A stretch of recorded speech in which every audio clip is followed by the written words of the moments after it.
Welcome to उत्तम Gurukul world once again. सो कैसे हैं आप लोग? तो पिछली क्लास में हम लोगों ने परिमेय संख्या और अपरिमेय संख्या का दशमलव प्रसारण मीन्स डेसिमल एक्सपेंशन देखा था, और हमने कहा था कि उसके बाद हम कुछ सम्स करेंगे।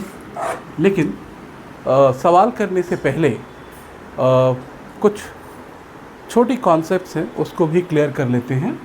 हम लोग will talk about irrational numbers, right? तो इर्रेशनल नंबर्स, तो हमने देखा था कि इर्रेशनल नंबर उसको कहते हैं जो p/q के फॉर्म में नहीं लिखा जा सकता, can't be written, can't B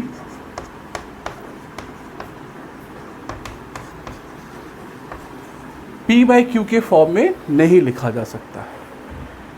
such that ऐसा होता है जहां पे p और q belongs to integer and q जो है इसको लिखते हैं बराबर 0, इसको कट कर देंगे तो ये हो जाएगा नॉट इक्वल टू 0।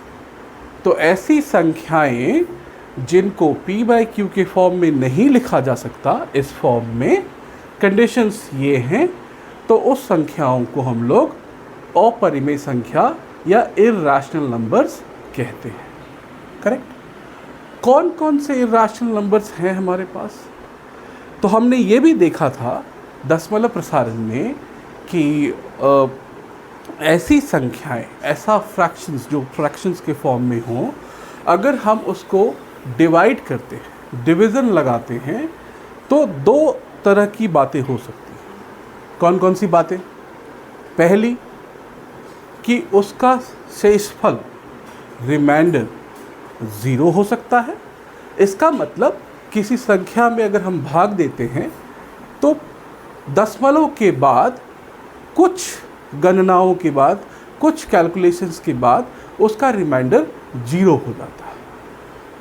और हम दूसरी जिसमें रिमाइंडर 0 नहीं होता है, तो जिसमें रिमाइंडर 0 नहीं होता है उसमें भी दो बातें हो सकती हैं। या तो दशमलव के बाद की संख्याएं रिपीट होती जाएं और या रिपीट नहीं हो।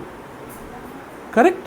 जैसा हमने इस केस में देखा था, 1/3 अगर है तो इसका मतलब 3 से अगर हम 1 में डिवाइड करते हैं तो पॉइंट लगाया 0, 3 3 9, माइनस किया, सो 3 3 9, तो बैलेंस हो गया 1। फिर ये 3 से एक छोटा है तो हम 0 लगाते हैं, फिर लगाएंगे 3 3 9, फिर बैलेंस 1 किया तो फिर 1, फिर यहाँ पे 0 लगाएंगे, फिर 3 से डिवाइड करेंगे, 3 3 9। ये चलता रहेगा, ये it will keep on going, 3 3 3 आता रहेगा। और इस तरफ को हमने बताया था कि 1/3 इज इक्वल टू, इसको लिख सकते हैं दशमलव के पहले कुछ नहीं मतलब 0, सो 0.3 पे इसको बार पढ़ते हैं, इसको कहते हैं बार। मतलब ये 3 जो है रिपीट होती रहेंगी। करेक्ट? तो इसको क्या कहते हैं कि रिमाइंडर सेम आ रहा है। देखो यहाँ पे 1 आया, यहाँ भी 1 आया, यहाँ भी 1 आया, रिमाइंडर 0 नहीं हुआ। 0 के अलावा कुछ भी हो सकता है, वो 1 हो सकता है, 2 हो सकता है, 3 हो सकती है, कुछ भी हो सकती है, बट 0 नहीं होगा। तो या तो first condition remainder is equal to 0, दूसरा कंडीशन रिमाइंडर जो है वो 0 नहीं है। तो 0 नहीं है तो फिर क्या? तो 0 नहीं है तो इसके भी दो कंडीशन, या तो रिपीट नंबर्स आए, रिपीट नंबर्स, और या तो नॉन रिपीटिंग नंबर्स। करेक्ट? तो रिपीट, यहां ध्यान देने वाली बात यह है कि ये जो रिपीट नंबर है क्या ये एक संख्या की हो सकती है? नहीं, एक से ज़्यादा संख्या की भी हो सकती है। जैसे मान लेते हैं हम लिखते हैं 0.25 और इस पर अगर हम बार लगाते हैं इसका मतलब हुआ 0.25 25 25 25 ऐसे ऐसे ये चलती रहेंगी। क्या 3 संख्याओं की हो सकती है? हो सकती है। क्या 4 की हो सकती है? हो सकती है। हमने लास्ट क्लास में देखा था, हमने 1/7 डिवाइड किया था, उसमें 1 4 8 7 2 5 5-6 संख्याएं रिपीट करी थी। तो कोई इसका मतलब अगर ये 2 नंबर हैं, इसको कहते हैं 2 डिजिट्स आर गेटिंग रिपीटेड। यहाँ पे 1 digit is getting repeated.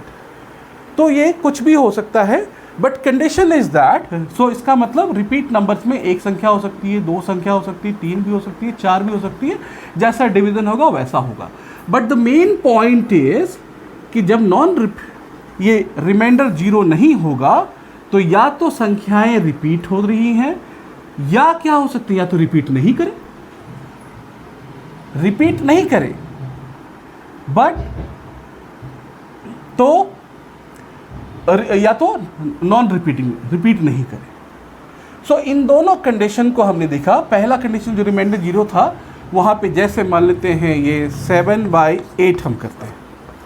So 8 divided by 7, point लगाया 0, 8 7 जा 8 8 जा 8 8 जा 64, माइनस किया 6 आया, 0 हुआ, 8 7 जा 56, फिर माइनस किया 4 आया, 0 लगाया, 8 5 जा 40। मतलब इसको या पैसे लिखो या इसको माइनस कर रहे हैं तो ये 0 0, मतलब रिमाइंडर कितना हो गया? 0। कितनी संख्याओं के बाद? 3 संख्याओं के बाद। तो यहाँ तो ना ये रिपीट हो रही हैं, बट कुछ डिजिट्स डिवीज़न करने के बाद ये रिमाइंडर क्या हो रहा है? 0 हो रहा है। तो ये एंड हो गया यहाँ पे। इसलिए जहाँ रिमाइंडर 0 होता है उसको हम लोग कहते हैं टर्मिनेटिंग ऑल्सो। कौन सा नेचर है उसका? टर्मिनेटिंग, मतलब शांत स्वभाव का है।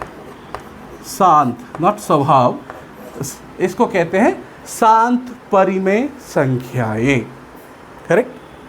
अब क्या है, यहाँ पे आप जब देख रिमाइंडर जब 0 नहीं है तो 2 चीज़ें हो रही है, या तो नंबर रिपीट्स हो रहे हैं या नॉन रिपीट। कुछ ऐसे नंबर जो रिपीट नॉन रिपीटिंग है।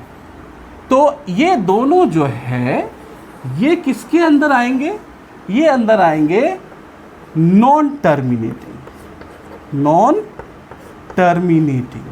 लेकिन है ना, क्यों नॉन टर्मिनेटिंग कहा हमने इसको?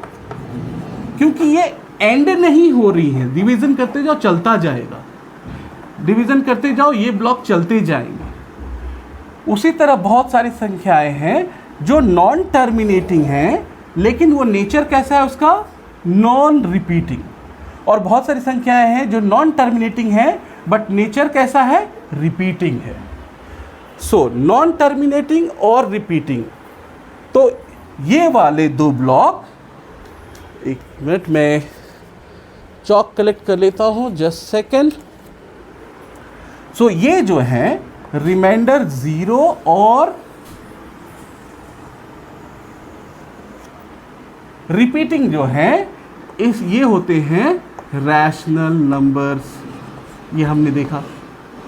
और जब रिमाइंडर 0 होगा वो तो इरैशनल नहीं हो सकता। तो इरैशनल के लिए ये होता है नॉन टर्मिनेटिंग और नॉन रिपीटिंग। रिपीट नहीं करेंगे तो ये क्या हो गया? Irrational numbers. यहां तक की बात हमारे पास क्लियर है? बिल्कुल क्लियर। ओके। अब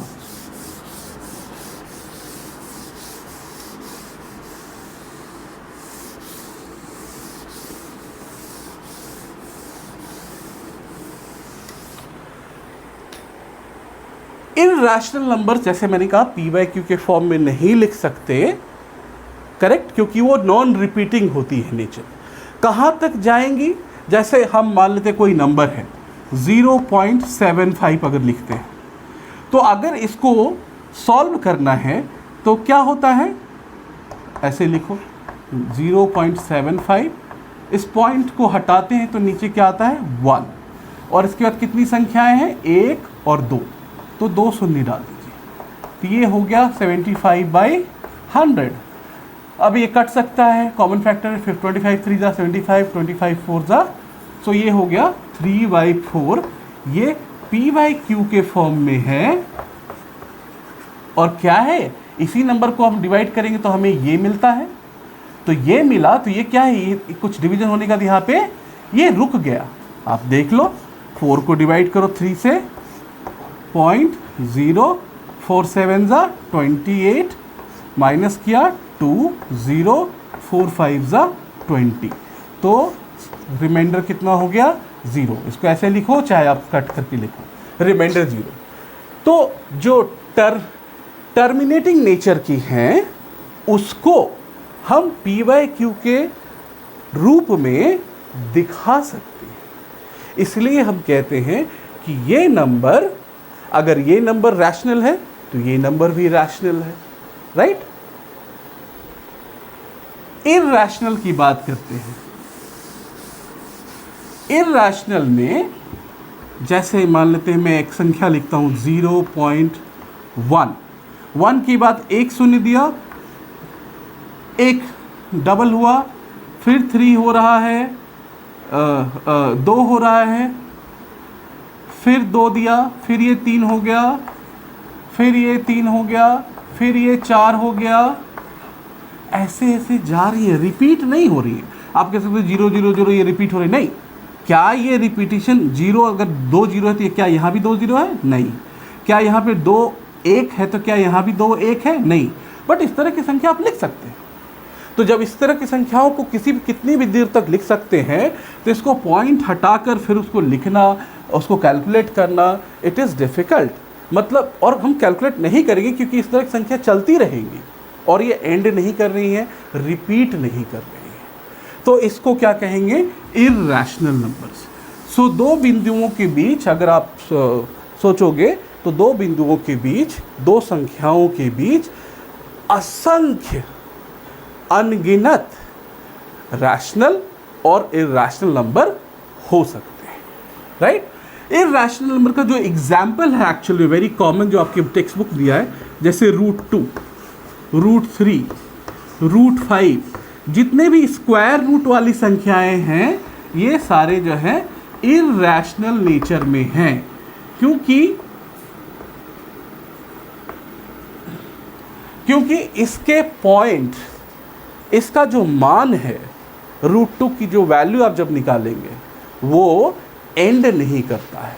तो आप कहोगे सर हम इसका 1.414 कुछ वैल्यू ले लेते हैं। तो हम ये जो वैल्यू लेते हैं किसी सम को सॉल्व करने के लिए, ये सन्निकट मान होता है। सन्निकट मान मतलब, सन्निकट का मतलब approximate value. What is this called? Approximate value. हम अप्रॉक्सीमेट वैल्यू लेते हैं सो दैट किसी भी सवाल को उसको हम सॉल्व कर सकें, है ना। जैसा आपका एक और एग्जाम्पल है पाई। आपने पढ़ा होगा पिछली कक्षाओं में, पाई बराबर होता है 22/7। लेकिन अगर आप मान लेते हैं 22 को 7 से डिवाइड करो, 7 3 जा 21, कितना हो गया? एक बैलेंस बचा, ये कट गया, पॉइंट देंगे 0 आएगा, 7 1 जा 7, फिर 3 आया, माइनस किए तो फिर 0, 3 4 जा 28, फिर 2 आया, फिर 0 दिया, 7 2 जा 14, फिर कितना आया 6, फिर 0 दिए, 7 8 जा 56, फिर नीचे गए 4, फिर 0 दिए, फिर 7 8 जा 7 5 जा 35, फिर 5 दोगे, ये चलता रहता है ये वैल्यू। अगर आपकी बुक के हिसाब से देखा जाए तो इसकी वैल्यू अगर मैं देखूं तो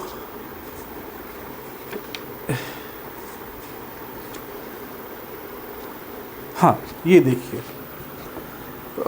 पाई का मान जो होता है, सॉरी √2, जैसे इसकी तो नहीं है दी हुई, तो मैं यही कह रहा हूँ कि ये कंटिन्यूअस रहती है, कोई नंबर ना ही रिपीट हो रही है ना ही ख़त्म हो रही है, ना ही रिपीट हो रही है ना ही एंड हो रही है। तो ये क्या हो गया, नॉन टर्मिनेटिंग मतलब एंड नहीं हो रही है, एंड नॉन रिपीटिंग रिपीट भी नहीं हो रही है। तो ऐसी संख्याएं जिसको डिवीज़न करने पर एक ऐसी संख्या मिले जो ना ही ख़त्म हो रही है डिवीज़न के थ्रू, ना ही रिपीट हो रही हैं।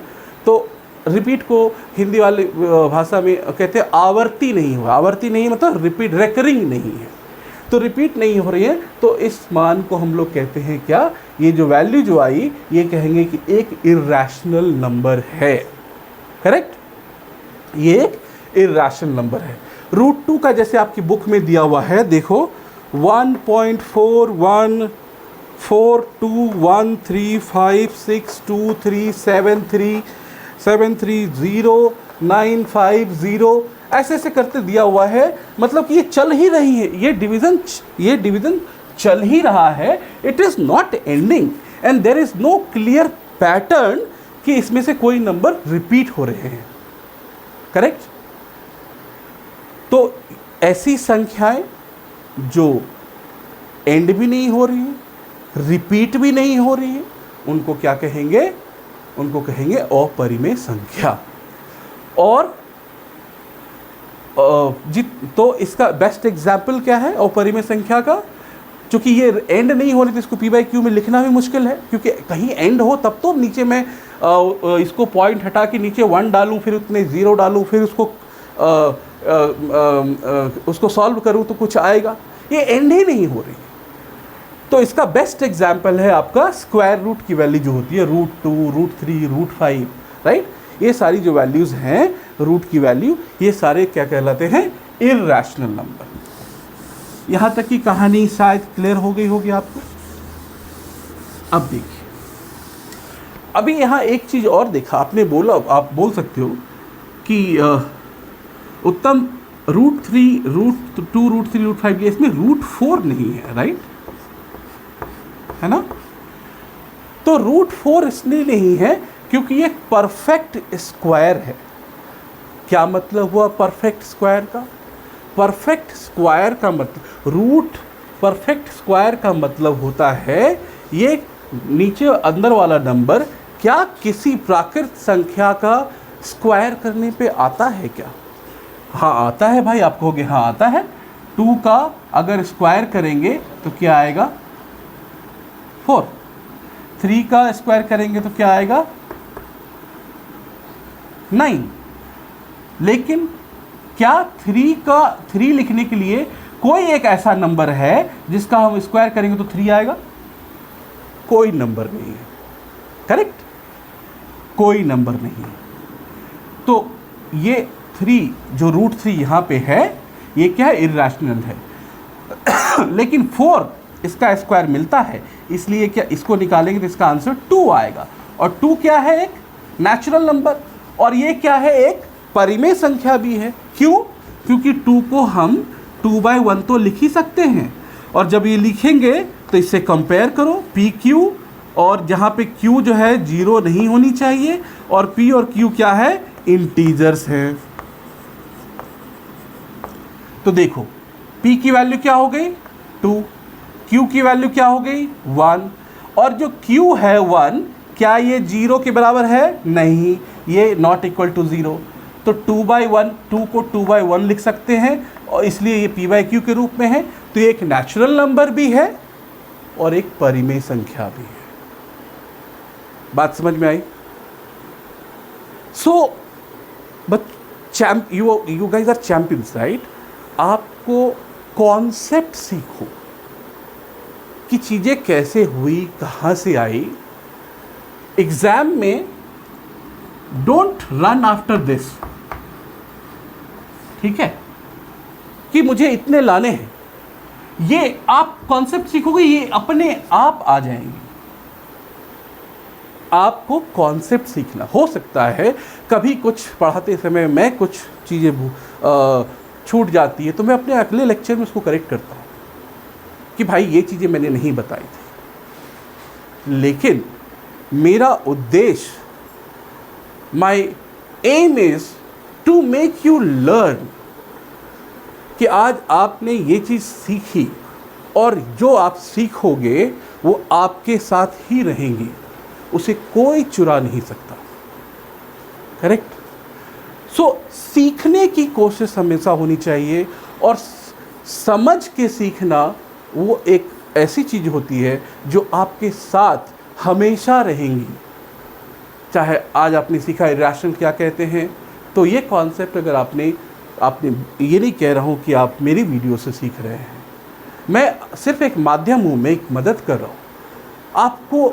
हमेशा मैं बोलूँगा कि maximum time read your books from wherever you study. आप ट्यूशन जाते हो, ऑनलाइन क्लासेस लेते हो, all are good, but read by yourself. Books में जितनी जानकारी दी गई हैं और उसको अगर आप समझते हैं तो वो आपकी सबसे बड़ी उपलब्धि होगी। So I am always with the concept of reading the books. नहीं समझ में आती है, अपने टीचर से पूछो। ऑनलाइन टीचर में अगर आपके प्रॉब्लम सॉल्व होते हैं, आप ऑनलाइन टीचर से पूछो। सबसे बड़ी चीज़ है, आज आप लोग यूट्यूब देखते हो, यूट्यूब से पूछो, चैट जीपीटी से पूछो, गूगल से पूछो। Before asking anyone, try to explore all the avenues, जो चीज़ें आपके पास अवेलेबल हैं, है ना। सो जितनी भी चीज़ें, तो इसलिए my recommendation would be always read books, read books, explore all the possibilities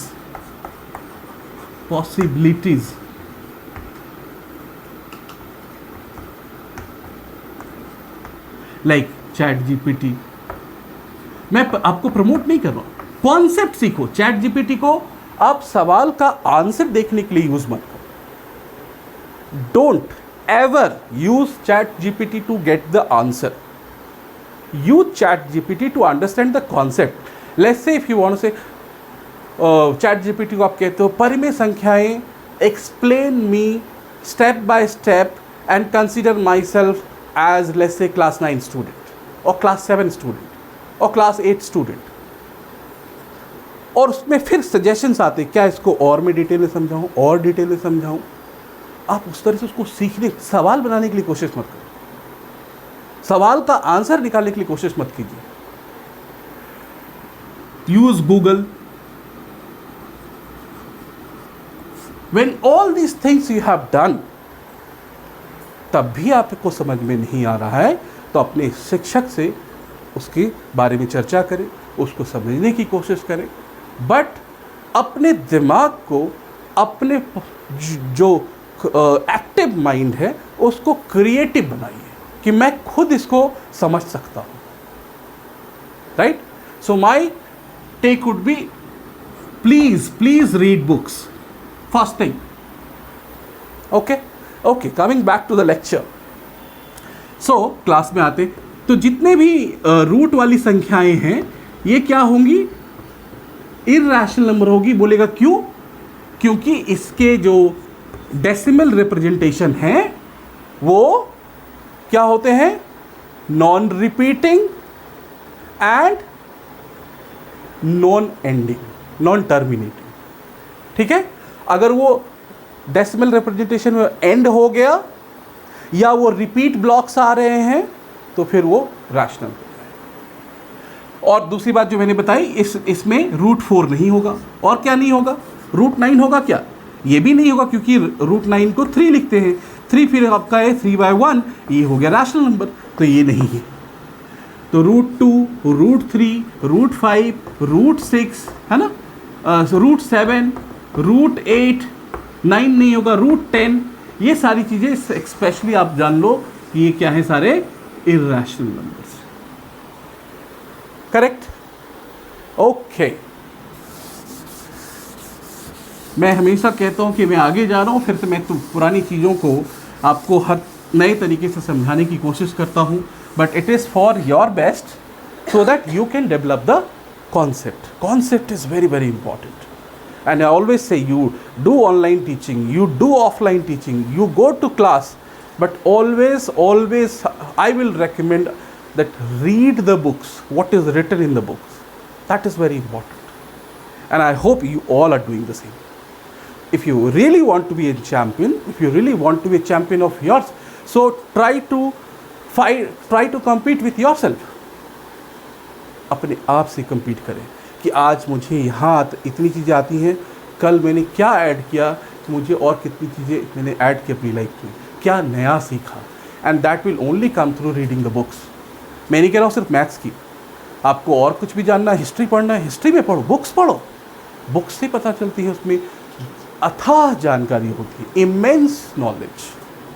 so that is the key. Okay, now rational irrational हो गया। अब क्या कहते हैं कि कुछ सम्स करते हैं। सम्स फर्स्ट आपकी बुक में दिया, जैसे मान लेते हैं 3 और 4 के बीच में, ये कह रहे हैं 3 और 4 के बीच में find 5 rational numbers.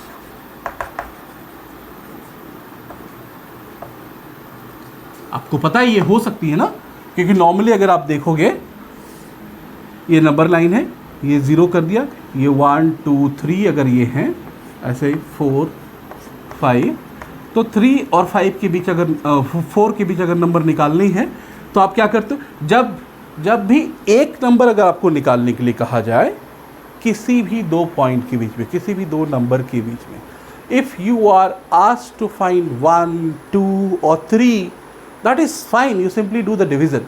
What we do, अगर कोई 2 नंबर मान लो, इन जनरल हम कहते हैं ये A है और ये B है, इन दोनों के बीच अगर रैशनल नंबर दिखाना है, you simply add both the numbers and divide by 2.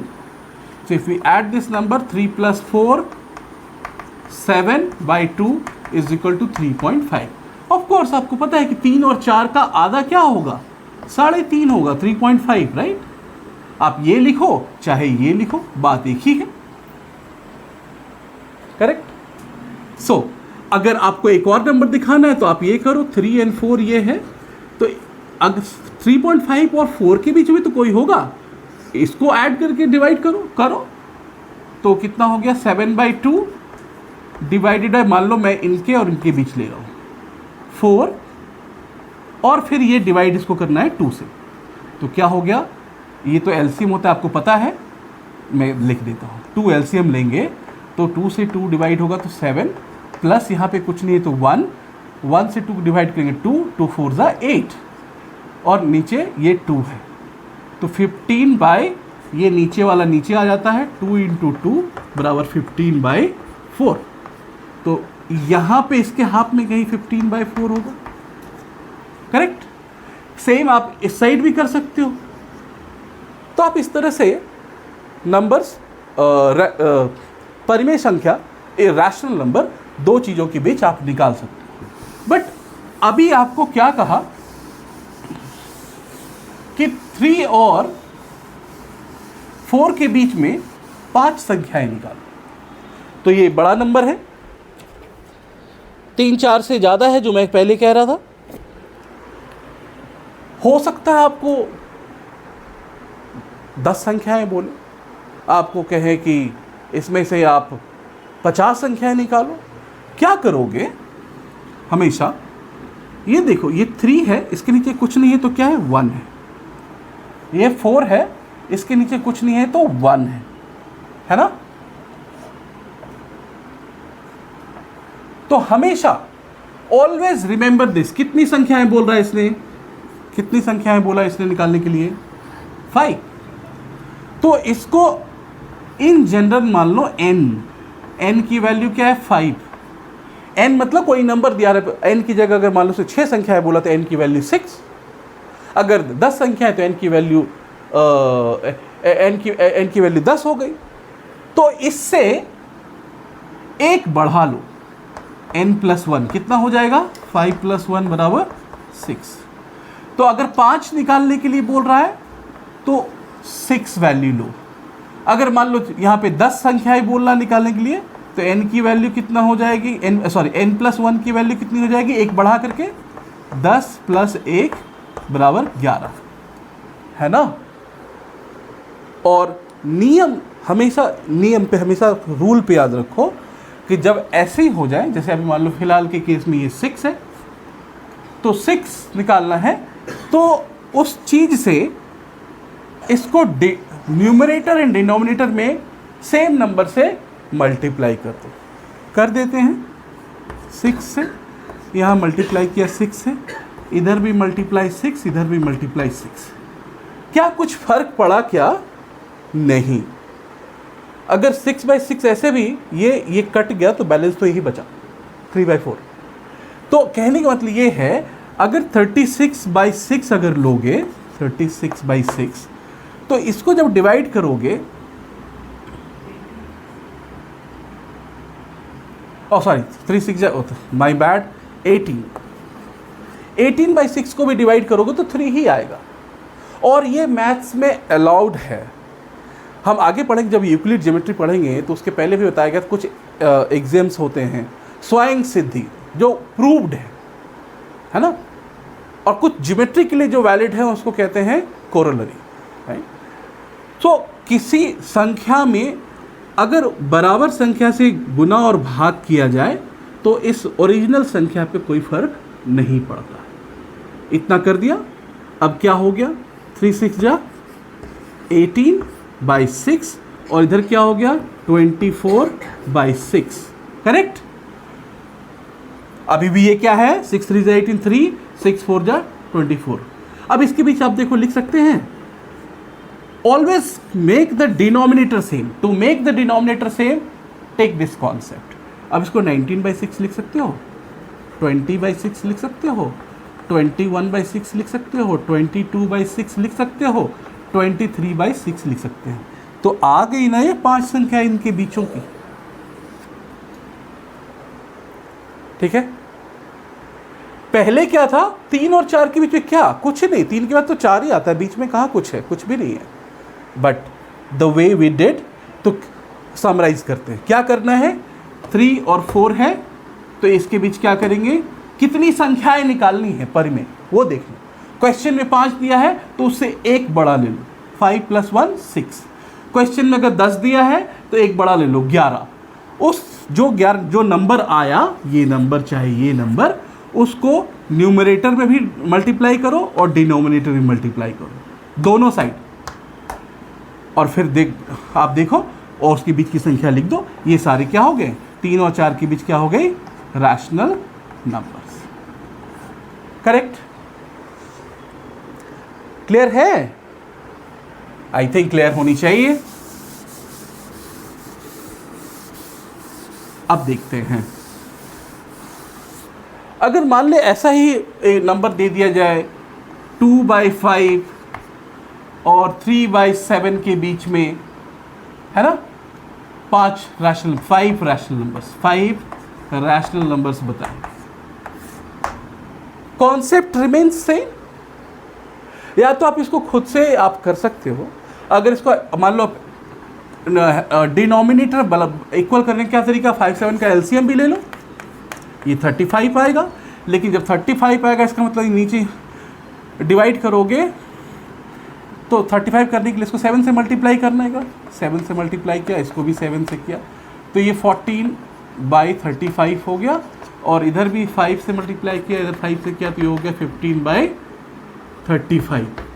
But ये फिर भी तो ये 14 से 15 ही रहा, राइट। तो इसके बीच तो हमें 5 निकालनी है। देखते हैं कैसे करते हैं।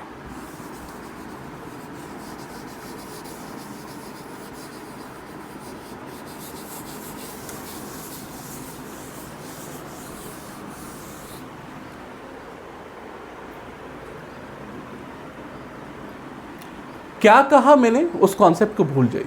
उस तरीके से भी कर सकते हैं, बट ऐसे देखिए 5 रैशनल नंबर्स निकालने हैं, है ना।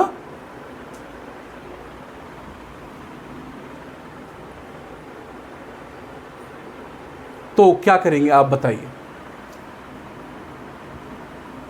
क्या अपने कॉन्सेप्ट से चले।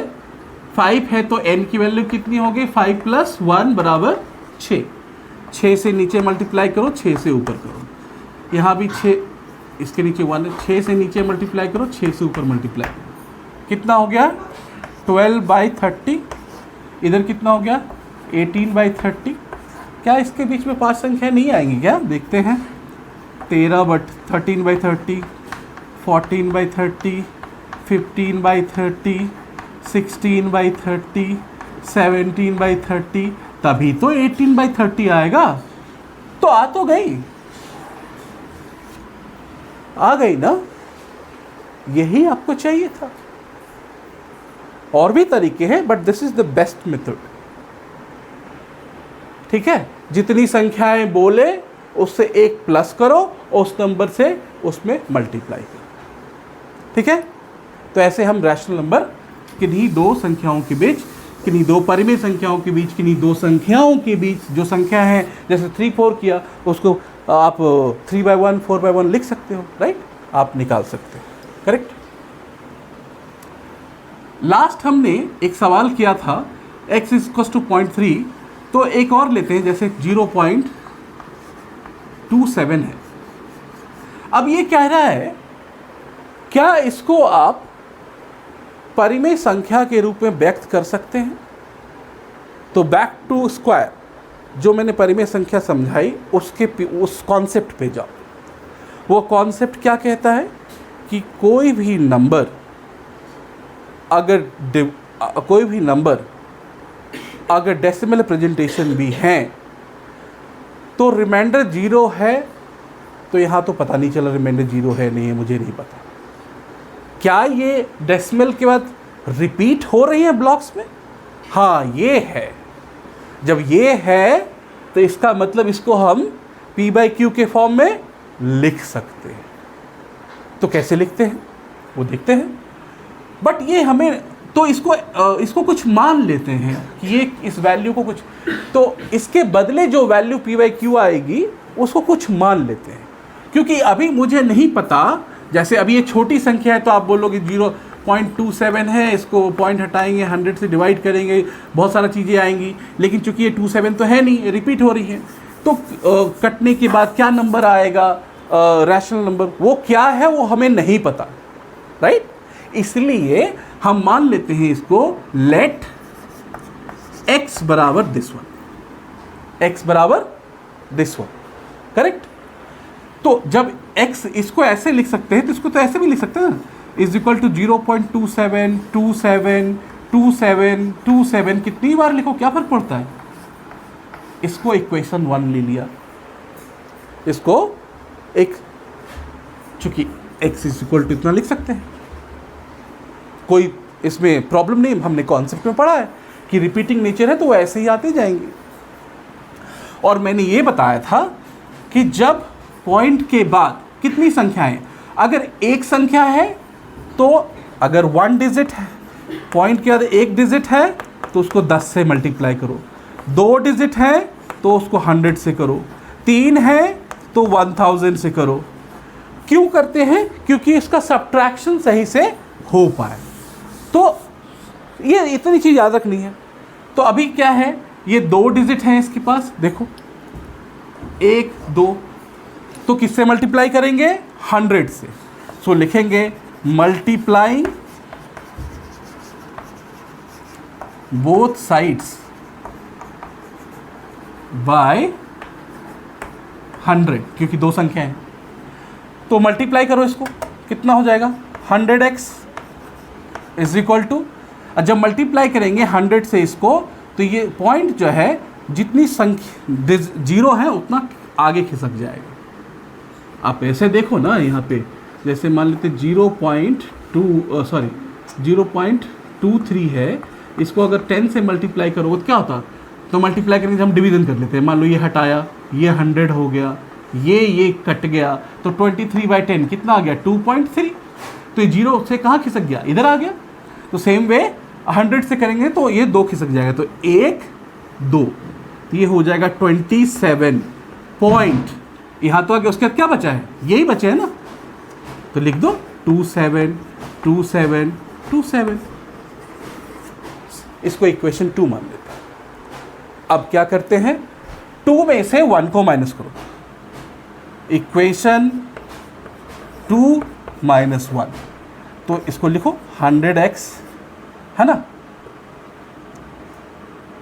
आप ऐसे ही लिख लो, मैं इस तरह से लिखता हूँ सो दैट कि आपको समझने में आसान हो। 100x क्या था, 27.272727, और ये x कितना था 0.272727। मैं ऐसे करके घटा के दिखाता हूँ, इक्वेशन में जैसे करते हैं। तो यहाँ क्या हो गया, माइनस है, तो ये वाला तो 0 हो गया, सारा 0 हो गया, बचा क्या ये 27.0, मतलब इधर इज इक्वल टू ये कितना हो गया 99x। तो 99x बराबर 27, तो x की वैल्यू 27/99।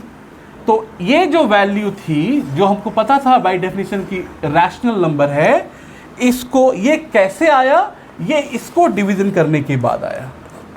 तो कहने मतलब ये भी क्या है, एक रैशनल नंबर है।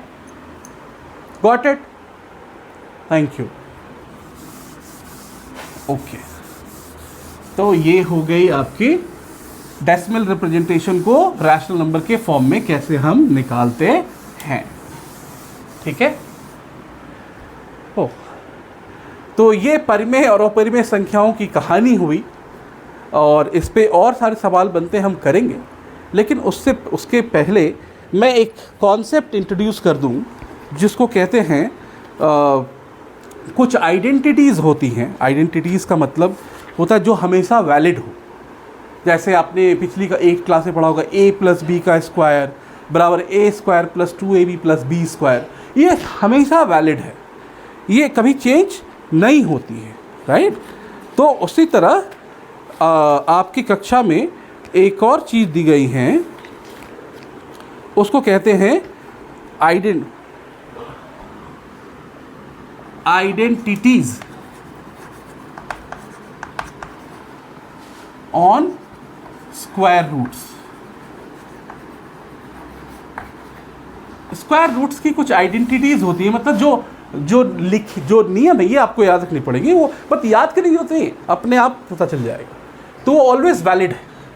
तो मैं लिख के देता हूँ। पहली आइडेंटिटी है कि रूट ए बी अगर है, जहाँ पे ए और बी, ये ऑलवेज थिंक कि ए और बी जो नंबर्स हम यहाँ ले रहे हैं इज ऑलवेज ग्रेटर देन 0, क्योंकि क्या -1 का रूट आपने कभी निकाला है, नहीं निकाला। आप कहते हो ऐसा होता ही नहीं है, ऐसा होता है। हम अपनी ऊंची कक्षाओं में पढ़ेंगे, हायर एजुकेशन जब 11th में जाओगे, उसको मैं आपको सिर्फ इतना बता सकता हूँ, उसको कॉम्प्लेक्स नंबर कहते हैं। वो रियल नहीं है, क्योंकि उसको नंबर लाइन पे हम नहीं दिखा सकते, करेक्ट। और दिखाएंगे भी कैसे, वो ऊंची कक्षाओं की जानकारी के लिए है। जब आप 11th-12th में आप मैथ्स पढ़ोगे तो उसमें आपको समझ में आएगा। तो अभी के लिए फ़िलहाल आपको इतना ही जानना है 10th तक में कि -4 हो चाहे -3 हो, कुछ भी हो, नेगेटिव नंबर का रूट नहीं निकलता है, ठीक है। तो उसको कॉम्प्लेक्स, तो इसलिए मैंने लिखा ए और बी, मतलब ये जो नंबर अंदर वाली होंगी ये हमेशा क्या होनी चाहिए, ग्रेटर देन 0, मतलब पॉजिटिव नंबर्स, मतलब जो 0 से बड़े होंगी तो पॉजिटिव नंबर्स होंगी, राइट। तो अगर ये ऐसा है तो हम इसको ऐसे भी लिख सकते हैं अलग अलग करके, रूट ए इंटू रूट बी, करेक्ट। ये ऐसा लिख सकते हैं। सेकंड में है, अगर मान लो ये डिवीजन में है रूट ए बाई बी, तो इसको हम root a divided by root b भी लिख सकते हैं अलग, मतलब ये दोनों अंदर में थे, दोनों को अलग अलग करके लिख दिया। तीसरा है अगर root a plus root b है और ये मल्टीप्लाइड है root a minus root b से, तो इसकी वैल्यू आ जाएगी a माइनस बी। इसमें याद करने की जरूरत नहीं है, आप बाद में देखेंगे। ये देखो root a plus b a minus b, तो a का स्क्वायर क्या होता है formula, a square minus b square. तो रूट a का स्क्वायर कितना a, रूट b का स्क्वायर कितना b, बीच में साइन कितना प्लस माइनस माइनस मल्टीप्लाई होगा तो a माइनस बी, है ना। ये वहीं से आई हैं, बट रूट के संदर्भ में इसको हम लिख के रखते हैं, ऐसा लिख सकते हैं, राइट। और क्या लिख सकते हैं, और हैं, एक मिनट, और आप लिख सकते हो, इसको मैं मिटा देता हूं।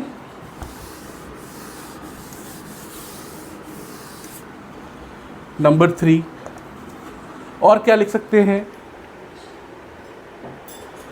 अब मान लेते हैं ये distributive law root a plus root b, है ना, root a plus root b, और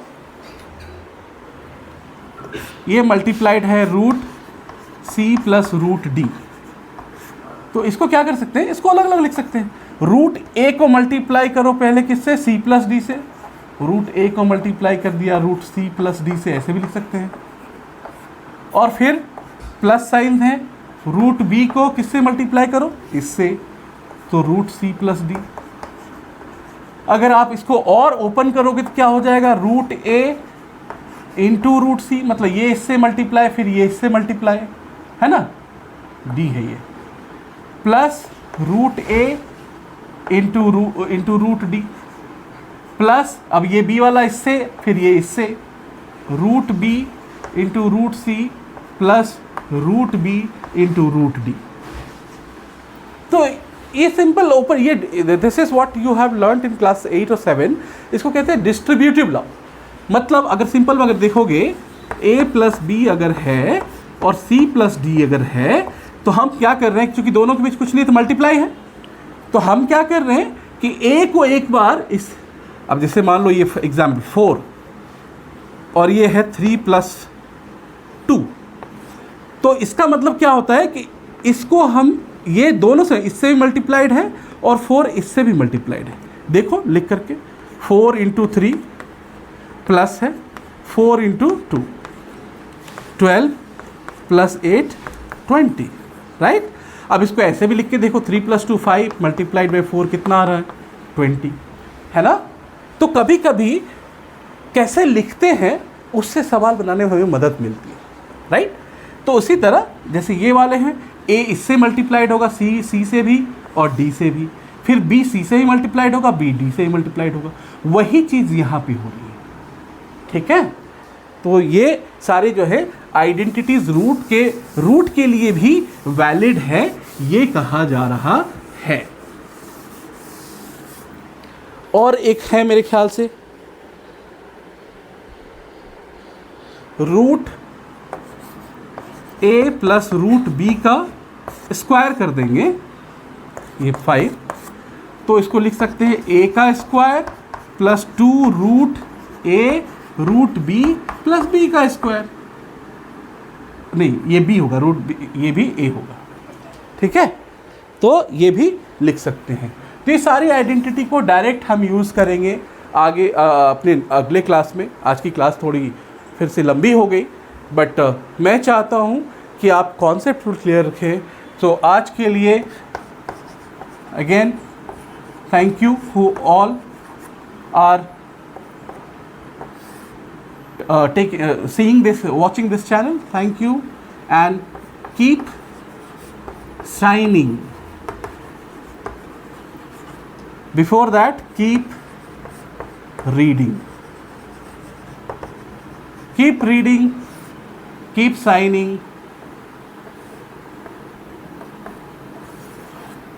करेक्ट। सो अच्छे से पढ़ें, बुक्स पढ़ें, मैं फिर से बात कर रहा हूँ, बुक्स पढ़ें, किताबें पढ़ें, और किताबों से ज़्यादा जानकारी आपको कोई भी नहीं दे सकता। Explore your self with the help of your books. तो इसी शब्दों के साथ आप बहुत अच्छे से पढ़ाई करें, आप अपने अपने क्षेत्र में चैंपियन बने, अपने सब्जेक्ट में चैंपियन बने, अपना नाम रोशन करें, माँ बाप का नाम रोशन करें। इसी शब्दों के साथ मैं इस आज के सेशन को समाप्त करता हूँ। बहुत बहुत धन्यवाद। अगले क्लास में फिर मिलेंगे यहाँ से आगे की चर्चा करने के लिए। नमस्कार।